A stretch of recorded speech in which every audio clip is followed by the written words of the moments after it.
1890 సంవత్సరంలో జరిగిన సంఘటన.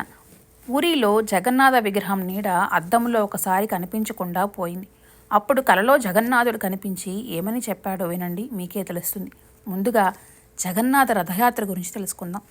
పూరీ అంటే నివాసం, జగన్నాథుని ఆవాసం. శ్రీక్షేత్రం, జగన్నాథపురి, పురుషోత్తమపురి వంటి పేర్లున్న పూరీ అనే పేరుతోనే ప్రసిద్ధమైంది. శ్రీ మహావిష్ణువు ఉదయం వేళ రామేశ్వరంలో స్నానం చేసి మధ్యాహ్నం పూరీక్షేత్రంలో భోజనం చేసి రాత్రి ద్వారకలో నిద్రిస్తాడని పద్మపురాణం చెబుతోంది. ఆషాఢమాసం ప్రారంభమైన రెండో రోజున లోకాలను ఏలే ప్రభువు జగన్నాథుని రథయాత్ర మొదలవుతుంది. శ్రీమన్నారాయణ దారుబ్రహ్మగా కొలువైన పూరీక్షేత్రంతో పాటు దేశ విదేశాల్లో అనేక ప్రాంతాల్లో జగన్నాథుని రథచక్రాలు కదులుతాయి. అన్నా చెల్లెళ్లతో కలిసి అరమోడ్పు కన్నులతో జగన్నాథుడు ఊరేగుతుంటే ఆ దృశ్యాన్ని వీక్షించడం ఒక అనంతమైన ఆనందాన్ని కలిగిస్తుంది. పూరీక్షేత్రం అన్నా చెల్లెల అనుబంధానికి ప్రత్యేకగా అలరారుతుంది. పూరీ గర్భాలయంలో రత్నసింహాసనంపై సుభద్ర, బలభద్రుల సమేతంగా కొలువు తీరే జగన్నాథుడు వివిధ సందర్భాల్లో వివిధ వేషాలలో భక్తులకు దర్శనమిస్తూ ఉంటాడు. వేషం అంటే అలంకారం అని అర్థం. వివిధ సందర్భాల్లో ప్రత్యేక అలంకారాలు చేస్తారు.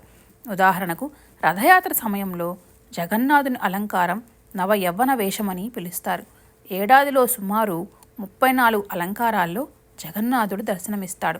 వారాలకు అనుగుణంగాను జగన్నాథుని వస్త్రాలంకారం ఉంటుంది. గ్రహాలకు సూచికంగా వివిధ రంగుల పట్టు వస్త్రాలు, పుష్పాలతో ప్రతినిత్యం అలంకరిస్తారు. శ్రీకృష్ణుడు అంటే నీలమేఘ వర్ణంతో నెమలి పింఛను ధరించి వేణువును చేతబూని దర్శనమిస్తాడు. కానీ పూరీక్షేత్రంలో మాత్రమే పెద్ద పెద్ద కళ్ళతో, నల్లటి దేహముతో, సగం కాళ్ళు సగం చేతులతో కొలువు తీరి ఉంటాడు. ఈయన సమస్త విశ్వానికి అధిపతి. ఆయనే జగన్నాథుడు. 44 అడుగుల ఎత్తున రథములో సోదరీ సోదర సమేతంగా జగన్నాథ రథయాత్ర కొనసాగుతుంది. 250 అడుగుల పొడవు, 8 అంగుళాల కైవారం ఉండే తాళ్లతో అశేషజన భక్తజనం రథాలు లాగటానికి పోటీలు పడతారు. ఆషాఢమాసం రెండో రోజున ఆ దేవదేవుని రథచక్రాలు ముందుకు కదులుతాయి. పూరీ జగన్నాథ రథయాత్ర ప్రపంచమంతటా ప్రఖ్యాతి పొందింది. జగన్నాథుడి రథాన్ని నందిఘోష అంటారు. దీని ఎత్తు 45 అడుగులు. 16 చక్రాలు పూంచిన జగన్నాథుడి రథాన్ని దర్శించుకున్న మాత్రాన పుణ్యం దక్కుతుందని భక్తుల విశ్వాసం. ఆ రథాన్ని లాగే అవకాశం దొరకడం పూర్వజన్మ సుకృతంగా భావిస్తారు. ఇక బలభద్రుడి రథాన్ని తాళధ్వజం అంటారు. దీని ఎత్తు 44 అడుగులు, 14 చక్రాలు ఉంటాయి. సుభద్రాదేవి రథం పేరు పద్మధ్వజం. ఎత్తు 43 అడుగులు, చక్రాలు 12. జగన్నాథుడి రథాన్ని పసుపు వస్త్రంతో అలంకరిస్తారు. బలభద్రుడి రథాన్ని ఎర్రటి చారలుండే నీలి వస్త్రంతో కప్పుతారు. పద్మధ్వజాన్ని ఎర్రటి చారలున్న నలుపు వస్త్రంతో అలంకరిస్తారు. విధియ నాడు ముందుగా ఆలయంలో ప్రత్యేక పూజలు చేస్తారు. తర్వాత విగ్రహాలను వారి వారి రథాలపై అధిరోహింపచేస్తారు. ఈ వేడుకను పహండి అని పిలుస్తారు. తర్వాత పూరీ సంస్థానాధీశులు రథం ఎక్కి స్వామి ముంగిట బంగారు చీపురుతో శుభ్రం చేస్తారు. దీన్ని చరాపహర వేడుకగా చెప్తారు.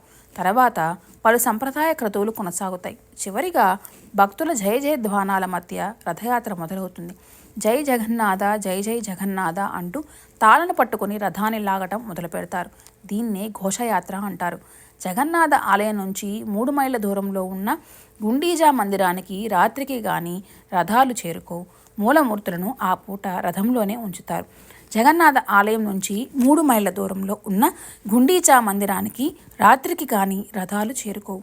మూలమూర్తులను ఆ పూట రథంలోనే ఉంచుతారు. మర్నాడు మేళతాళాలలో గుడికి తీసుకొస్తారు.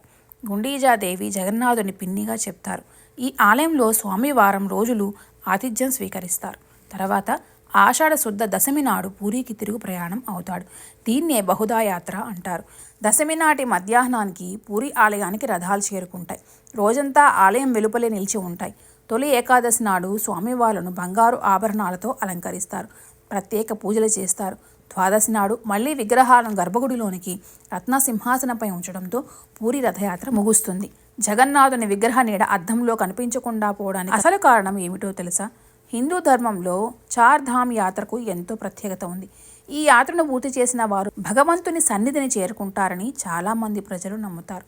ఈ 4 ధామ్లలో ప్రసిద్ధి చెందిన పూరీ ధామ్లో ఉన్న జగన్నాథుని విగ్రహం ఎల్లప్పుడూ చర్చనీయంగా మారి ఉంటుంది. జగన్నాథుని విగ్రహం కథ ఎంతో ఆసక్తికరంగా ఉంటుంది. ఈ ఆలయానికి సంబంధించి అనేక ఆసక్తికరమైన కథలు, రహస్యాలు ఉన్నాయి. జగన్నాథుని విగ్రహం కూడిన ఒక సంఘటన ప్రజలను ఆశ్చర్యపరుస్తూనే ఉంది. నిజానికి జగన్నాథ విగ్రహం నీడ ఒకసారి కనిపించకుండా పోయింది. ఈ సంఘటనను చూసిన పండితులు, భక్తులంతా ఆశ్చర్యపోయారు. 1890 సంవత్సరంలో జన్మాష్టమి రోజున పూర్ణరాజు దేవునికి ప్రసాదం సమర్పిస్తూ ఉన్నాడు. ఆ సమయంలో జగన్నాథుడి నీడ అద్దంలో కనిపించకుండా పోవడంతో రాజు ఆశ్చర్యపోయాడు. జగన్నాథుడు భోజనం చేయడం లేదని ప్రజలు అనుకోవడం మొదలుపెట్టారు. అప్పుడు నగర ప్రజలందరూ జగన్నాథుని రోజంతా వివిధ రకాల ఆహారాలను సిద్ధం చేశారు. అయినప్పటికీ జగన్నాథుడి నీడ కనిపించలేదు. ఈ సంఘటనను చూసిన రాజు జగన్నాథుని విగ్రహం నీడ కనిపించకుండా పోవటానికి వెనుక ఉన్న కారణం తెలిసే వరకు తాను భోజనం చేయనని ప్రతిజ్ఞ చేశాడు. ఈ దేవాలయంలో రాజు కూర్చొని దేవుడి నీడ కోసం ఎదురు చూస్తూ ఉన్నాడు. అలా రాజు ఎదురు చూస్తూ చూస్తూ కునుకు తీశాడు. అప్పుడు ఆ రాజుకు కలలో జగన్నాథుడు కనిపించి తన దేవాలయంలో లేనని, భోజనం చేయడానికి ఒక పేద భక్తుడి గుడిసెకు వెళ్ళానని, అందుకే దేవాలయంలోని తన విగ్రహం నీడ కనిపించలేదని చెప్పాడు. ఈ ఘటన తర్వాత జగన్నాథునికి మళ్ళీ నైవేద్యాలు సమర్పించినప్పుడు అద్దంలో జగన్నాథుని నీడ స్పష్టంగా కనిపించింది. నేటికి జగన్నాథునికి నైవేద్యాన్ని సమర్పించే సమయంలో పండితులు తమ అరచేతుల్లో నీళ్లు పెట్టుకుంటారని చెప్తున్నారు.